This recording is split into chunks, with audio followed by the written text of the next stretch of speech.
আমার আল্লাহ কেমন দয়ার মালিক।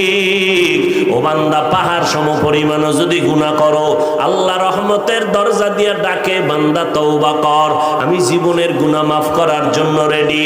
ও বান্দা, শয়তানের ধোকায় পড়ে গুনাহ করেছো, আমি আল্লাহ কিন্তু কাউকে জাহান্নামে দিতে চাই না। আমি জাহান্নাম বানাইছি ঠিকই, কিন্তু আমি আমার কোনো আদরের বান্দারে জাহান্নামে দিতে চাই না। তো জাহান্নামটা বানাইছেন কেন? কয় কিছু গাদ্দার আছে, এরা ইচ্ছা করে জাহান্নামে যেতে চায়। কয় এত আমল লাগে না, এত সওয়াব দিয়া করব কি? সবাই যদি জান্নাতে যায়, জাহান্নামে যাবে কে? এই বেয়াদবের জন্য আল্লাহ কয় জাহান্নাম বানায় রাখছি। ও গাদ্দারও যখন যেতে চায়, একটু গিয়া মজাটা বুঝে আসুক। এরকম বেয়াদব আছে না? সব জান্নাতে গেলে জাহান্নামে যাইবে কে? আল্লাহ কয় তোর জন্যই জাহান্নাম। এরে নবীর আশিক, আল্লাহ পাক রব্বুল আলামিন বলেন, এরে গোলাম, তওবার দরজা খুলে রাখলাম। আমি চাই না কেউ জাহান্নামে যাবে, আমি চাই সবাই জান্নাতে যাবে। আমি কেমন চাওয়া চাই? হিসাব ছাড়া যেন সবাই বিনা হিসাবে জান্নাতে যায়। কারণ হিসাবের কাঠগড়ায় দাঁড়াইয়া কেউ যদি জান্নাতে যেতে চায়, জাহান্নামের শাস্তি ভোগ না করিয়া জান্নাতে যেতে পারবে না।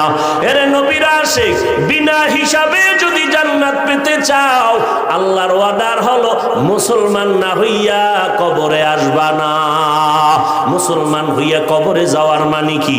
বলে বান্দা, তোর অন্তরটারে গুনাহ থেকে পবিত্র বানাইয়া কবরে আয়। আমি আল্লাহ কিয়ামতের আগ পর্যন্ত কবর বেহেশতের বিছানা বানায় দিব, জান্নাতের সাথে রাস্তা বানায় দিব, জান্নাতের হাওয়া বাতাসে তুই আরামে ঘুমাবি। আল্লাহ পাক রব্বুল আলামিন হাসরের ময়দানে হিসাব ছাড়া জান্নাতে পাঠায় দিবেন। আল্লাহ চান বিনা হিসাবে জান্নাতে দেওয়ার জন্য।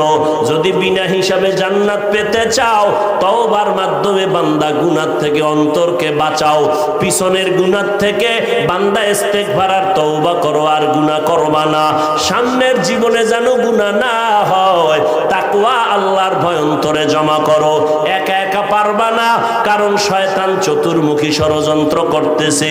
জিন শয়তানও চক্রান্ত করে, মানুষ শয়তানও চক্রান্ত করে, মানুষ শয়তান চক্রান্ত করে। এত তাড়াতাড়ি মসজিদে যাওয়ার দরকার নাই, এত অল্প বয়সে দাড়ি রাখার দরকার নাই। বিয়া শাদীর পরে মাইয়া বলা হইলে দাড়ি রাখবি, এত তাড়াতাড়ি বুড়া কেন হবি? টুপি মাথায় দেওয়ার দরকার নাই, বলেনি?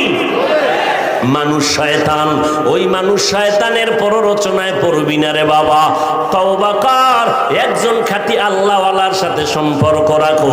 যেই আল্লাহওয়ালার কাছে গেলে নবীর সুন্নতের আমলের মোহাব্বত বাড়ে, চোখে পানি আসে, কান্না আসে, জাহান্নামের ভয় অন্তরে জমা হয়। এমন উলামায়ে আহলে হকের পরামর্শ নিয়ে আমল করো।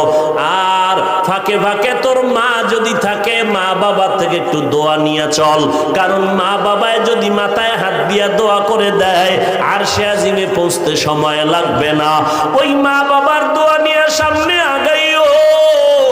ও পর্দার আড়ালের আম্মা জান, আল্লাহ আপনাদের এত সম্মান দান করেছেন। আপনারা নবীদের মায়ের মতো মা, সাহাবায়ে কেরামের মায়ের মতো মা, আপনারা আয়েশা রাদিয়াল্লাহু আনহার মতো নারী, খাদিজা রাদিয়াল্লাহু আনহার মতো নারী, ফাতেমা রাদিয়াল্লাহু আনহার মতো নারী। আরে আম্মা জান, এই জমিনে যত ভালো ভালো সন্তান আছে আপনাদের অবদানের কারণে। এসপি সাহেবের ব্যবহার ভালো, মায়ের অবদান। এমপি সাহেবের ব্যবহার ভালো, মায়ের অবদানের কারণে। ওসি সাহেবের ব্যবহার ভালো, মায়ের অবদানের কারণে। ও আল্লাহর বান্দা, চেয়ারম্যানের ব্যবহার বড় ভালো। এটা তাদের ব্যক্তিগত কোনো বাহাদুরি না, সব ভালোর পেছনে আছে মায়ের দোয়া, মায়ের অবদান। মা ভালো, মায়ের আদর্শ ভালো, নামাজ পড়ে সন্তানও আদর্শওয়ালা হয়। যেই মায়ের আদর্শ দুর্বল, ওই সন্তানগুলো আদর্শের লাইনে দুর্বল হয়। ও যুবকেরা, এতক্ষণ তোমাদের পায়ে হাত দিয়া বিনয়ের সাথে বয়ান করে একবারও বলি নাই আল্লাহরে মানতে যাইয়া চাকরি করা যাবে না, একবারও বলি নাই ব্যবসা করা যাবে না, বলি নাই স্কুল সাইরাম মতো হুজুর হইয়া যাও, একবারও বলি নাই রে বাবা। বরং আমি সাহস দিয়া বললাম, স্কুলে যারা পড়ো সেই পড়া ছাড়বা না, কলেজে লেখাপড়া করা বন্ধ করবা না। ডাক্তারি পড়ো আলহামদুলিল্লাহ, ইঞ্জিনিয়ারিং পড়ো আলহামদুলিল্লাহ, প্রফেসর হও আলহামদুলিল্লাহ, দোয়া করে গেলাম, ওই লাইনে লেখাপড়া চালাও। তবে খবরদার তুমি ভুইলা যাইও না তুমি কিন্তু মুসলমান, তুমি মদিনাওয়ালা নবীর আশিকেই কথা ভুলে যাইবা না। ও যুবক, তোমার মতো যুবক স্কুল কলেজে পড়িয়া জীবনে মাদ্রাসায় কোনোদিন পড়ে নাই, সাক্ষী দিও সত্য কথার। তোমার মতো যুবক ছেলে মেয়েরা স্কুল কলেজে পড়ে 5 ওয়াক্ত নামাজি, মিথ্যা বলবা না, আছে না নাই?